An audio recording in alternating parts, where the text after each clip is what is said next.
Hello, students. My name is Dr. Astha Jain. I'm a consultant pediatrician neonatologist.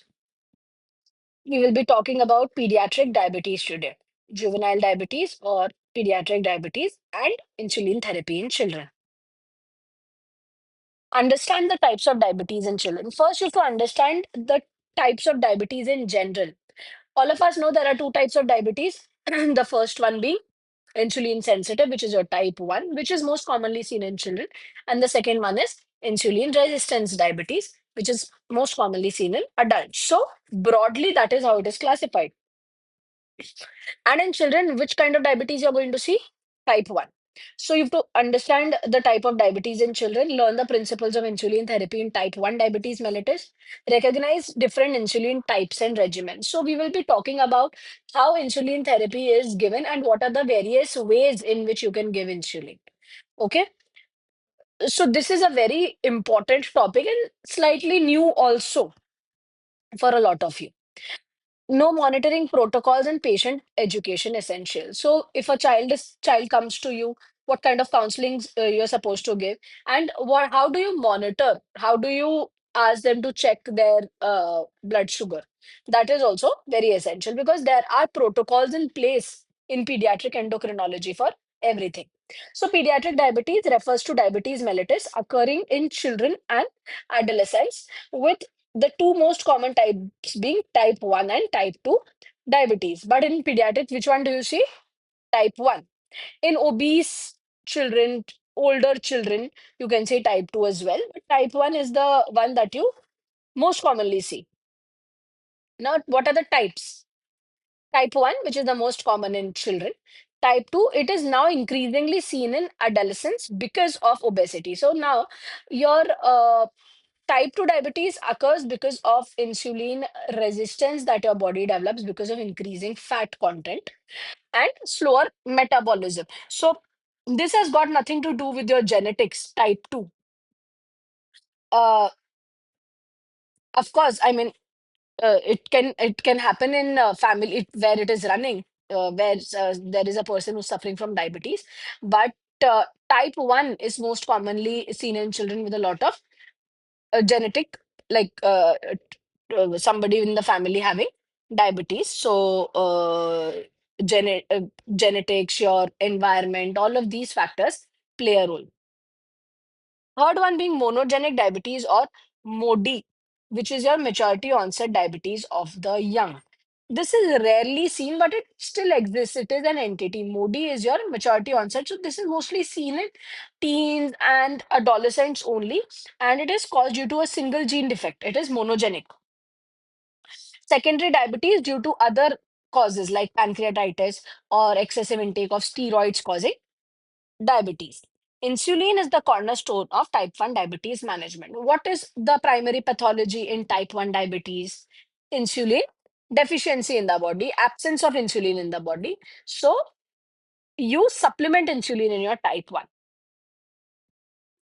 Indications for insulin in children. All children with type 1 diabetes mellitus, children whose bodies are not producing enough insulin or there is no insulin whatsoever in the body, there is nothing to monitor the blood, to keep the blood glucose level in check. What will you have to give? You will have to supplement insulin. So basically, deficiency or absence of insulin, type 1 diabetes, there you give insulin. Severe hyperglycemia or ketoacidosis. Ketoacidosis per se and severe hypoglycemia are your sequelae or complications of diabetes itself. So a child who's suffering from diabetes, they can go into severe ketoacidosis, which is also called a DK, diabetic ketoacidosis, or a hyperosmolar hyperglycemic syndrome, HHS, where in insulin becomes essential. Poor control with oral agents. So sometimes in your type 2 diabetes mellitus, your OHAs, oral hypoglycemic agents, don't seem to be working, so insulin is indicated. In perioperative care or serious infections. So sometimes in perioperative care also, or when there are severe infections, blood glucose levels are increased. Sometimes in a child in the ICU, we see very often in septic shock due to stress hormones, the blood glucose levels may increase drastically, and you have to start insulin infusion. So insulin is a crucial medication for children with type 1 diabetes and sometimes for those in type 2 diabetes, as it helps their bodies use glucose for energy. What are the types of insulin? So the first one that we're going to talk about, how is it actually divided? How are the types divided? On the basis of the onset, time of onset it takes. Rapid acting are 15 minutes. They will act immediately 15 minutes. The peak is in, they reach their peak in 1 to 2 hours, become maximum in 1 to 2 hours, stay in the body for 3 to 5 hours. Lispro and Aspart are examples. Now, this is important because when we will be reading about insulin therapies and how they are given, it is a mix of these two. Okay, so rapidly acting, 15 minutes is the onset, peak is around 1 to 2 hours, duration is 3 to 5 hours. Examples are Lispro and Aspart. Take a screenshot of this because you will have to by heart this.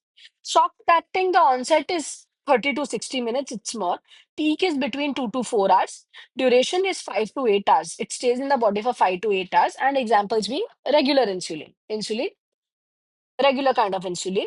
Then intermediate onset is 1 to 2 hours, takes around 1 to 2 hours to have its action. Peak is 4 to 12 hours. Duration is for 18 to 24 hours. So they stay in the body much longer. And NPH. So, and the full form is natural protamine hagedon. It is extracted from natural sources, something like that. Intermediate, not very commonly used, but remember that the duration is 18 to 24 hours in intermediate, and the example is NPH. Long acting, again, the onset is around 1 to 2 hours. Peak is flat. That means it stays for a very long period of time, okay, in the body. And the duration is 24 hours. It stays at a high level for a very long period of time in the body. Examples are glargine and detimine. So long-acting insulin is also commonly used in the treatment of pediatric insulin. So we have to remember that. Glargine and detimir, the duration is 24 hours. It can be given as an OD dose. How is it important? Why is it significant? Because this long-acting glargine detimir will be given as an OD dose and then insulin levels will be maintained in the body by these drugs. But if you're giving something like a rapid acting, they will go, the child will not have any insulin in their body after 5 hours. So you will have to supplement again. Insulin regimens. The first one, which is most commonly used, is your basal bolus regimen. This is the regimen that is most commonly used by endocrinologists. Multiple daily injections. What you do is you give one long acting, one basal, and multiple boluses. Now, this is preferred for physiological control because that is how sugars are maintained in our body. So, what you do is you give one. This is normally given at around night time, at around 1 o'clock, 2 o'clock, and then it stays in the body for around 24 hours. You give a long acting insulin through the day, three times. Three times before meal, you give them short acting ones. So they stay for 4 5 hours. That is how there is a peak, a flat peak maintained through the day of the long acting. Plus, you keep supplementing along with meals since there is a peak of sugar. You give insulin at that time so that it doesn't go too high. That is your basal bolus regimen. A very important question and something that we should definitely know. Okay, so long acting plus short acting before meals. Now, this is how sugar is maintained even in our body. So, this is to also mimic the physiology of our bodies. Then, something called a split mix regimen. Split mix regimen is pre-mixed insulin twice daily, simpler but less flexible. So, very less commonly used. It is a pre-mixed insulin, it has to be given twice. Insulin pump therapy, slightly expensive but now increasingly used. Continuous subcutaneous insulin infusion. So, they put in uh, subcutaneously, they will implant it in such a way there are devices and insulin is being constantly delivered 24 hours for selected patients with good motivation and access. Okay, so 24 hours there is insulin is present in the body, like how normally a human body acts, correct? How do you calculate the dose? So initial total dose is calculated as 0.5 to 1 unit per kg per day. So if a child is 40 kgs, 40 units in during the day have to be given, out of which 50% should be basal and 50% should be bolus. So your long acting should be 50%. So if you are giving 40 units to a child, try and give around 20 units as your basal as the long acting, and the rest 20 units you can divide it before meals. So rest 20 units, you can give it as 668 units. Right. See, that becomes your 20 units. But see, there is no fixed formula that this is how you're supposed to give. It requires constant glucose monitoring and constant alterations. Adjust based on blood glucose readings, age of the child, growth stage of the child, and activity of the child. Now, how do you monitor? Monitoring is very important. Daily home glucose monitoring is important. So, pre and post meals, you're supposed to monitor blood sugars, and even at bedtime, monitor blood sugars. Quarterly HbA1c levels. Goal is to keep it less than not 7.5. Goal is to keep it less than 6.5. Okay, even your 6 to 6.5 is pre-diabetic. So anything above 6 is pre-diabetic, more than 6.5 is diabetic. So this 7.5 is wrong here. Yearly lipid profile, renal function, eye screening. These have to be done. Why lipid profile? Because these children are more, they tend to have derangements in their triglyceride levels, cholesterol levels. Renal functions have to be checked to check for diabetic nephropathy. Eye screening has to be done regularly. Monitor for hypoglycemia and decay. The child shouldn't go in hypoglycemia. See, hypoglycemia is the most important and the biggest side effect of insulin. You're keeping a child on insulin. So monitor their blood sugar so religiously in the beginning, because your insulin, the supplemented insulin, can cause dip in the blood sugar levels. Now we will be talking about an emergency that occurs in children with diabetes mellitus. It is DKA, diabetic ketoacidosis. It is a life-threatening problem that affects people with diabetes. It occurs when the body starts breaking down fat at a rate that is too fast. The liver processes the fat into a fuel called ketones, which causes the blood to become acidic. What happens is that when you're not taking insulin, your body metabolism becomes increasingly fast. What happens is there is an increased amount of blood sugars in the body, and your body then starts breaking down fats to derive energy. Okay, that is when body starts releasing ketones. Because of these excessive ketones, you will have all these problems. You will see that Kussmaul's breathing, abdominal pain may be there, the child may lose consciousness, altered sensorium, breathing is very fast. All of this to remove excessive ketones that are formed in the body.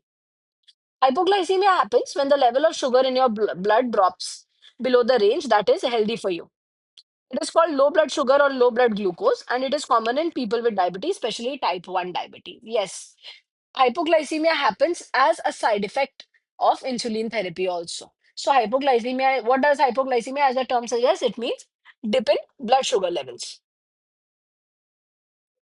Education and support. Teach injection technique, the Z technique of giving insulin. Site rotation. What is site rotation? If you keep giving subcutaneous insulin injections at the same place, you can't be giving it at the same place. So you will have to teach the patient and the parent how to give insulin. Educate the child and caregivers about hypoglycemia signs and treatment. Always have them keep a packet of biscuit or some sugar packet sachets for them to have if they feel hypoglycemic. What can be the symptoms of hypoglycemia look like? Sometimes they may not understand that they are getting hypoglycemic. So that you're supposed to tell them. Tell them how frequently they're supposed to see their blood sugar levels. Diet planning, physical activity advice, that also has to be given.